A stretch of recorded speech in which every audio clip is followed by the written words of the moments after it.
इस कहानी की शुरुआत होती है वर्ल्ड वार टू से। वर्ल्ड वार टू की लड़ाई जो कि एक्सिस पावर और एलाइड पावर के बीच में थी। एक्सिस पावर में जर्मनी, इटली, जापान जैसे अन्य देश शामिल थे। वहीं एलाइड पावर में US, Britain, Canada, France, Brazil जैसे अन्य देश शामिल थे। लेकिन हिटलर के मृत्यु के बाद जर्मनी की सेना पूरी तरह से बिखर गई और एलाइड पावर के सामने एक्सिस पावर की ताकत कम दिखाई दे रही थी।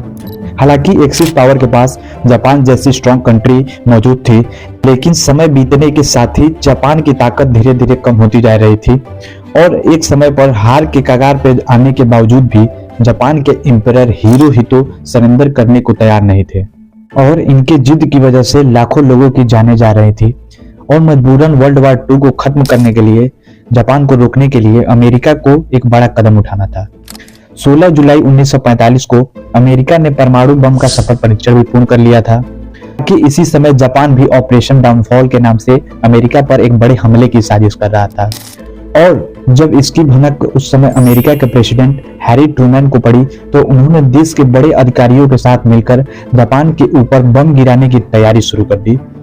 और फिर जापान पे बम किस जगह पर गिराया जाए, इसके लिए अमेरिका ने एक कमेटी ऑर्गेनाइज की और इसके सदस्यों ने जापान के अलग अलग शहरों की जानकारी जुटाने के बाद अपना पहला टारगेट हिरोशिमा को चुना।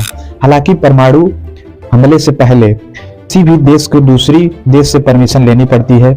इसके लिए अमेरिका ने यूनाइटेड किंगडम से हमले की परमिशन ले ली और फिर 6 अगस्त 1945 को अमेरिका ने B-29 एयरक्राफ्ट के सहायता से 8:45 पर हिरोशिमा के ऊपर बम गिरा दी। Solid matter began to come apart, releasing untold quantities of energy.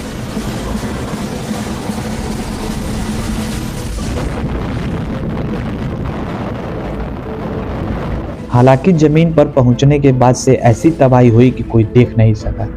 इस बम ने हिरोशिमा की लगभग 30% आबादी को खत्म कर दिया, जिसमें लगभग 80,000 लोग मारे गए थे।